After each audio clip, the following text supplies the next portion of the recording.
વુમન્સની teams જ્યારે world cup જીતીને આવી ને ત્યારે દંગલનો એક ડાયલોગ ચોક્કસ યાદ આવે.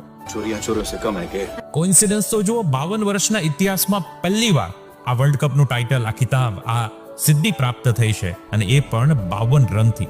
સેમીફાઇનલ અને ફાઇનલ મેચનો કંઈક અદ્ભુત જ પરિણામ રહ્યું. એ 341 રન સેમીફાઇનલમાં કરવાની વાત હોય કે ફાઇનલની અંદર એ સેફાલી વર્માની 87 રનની પારી કે દીપ્તિ શર્માની એ 5 વિકેટ, ટીમ વર્કનું એક બેસ્ટ એક્ઝામ્પલ આપણી સામે આવે છે.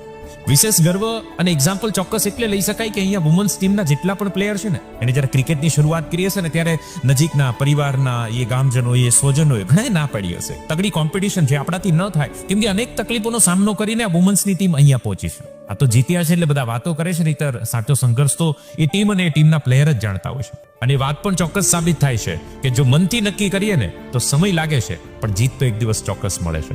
આપણી સામે બેસ્ટ એક્ઝામ્પલ છે. બસ આવું જ એક્ઝામ્પલ આપણે આપણી કામમાં, આપણે આપણી ફિલ્ડમાં પણ સાબિત કરવાનું છે. વિચાર જરૂર કરજો.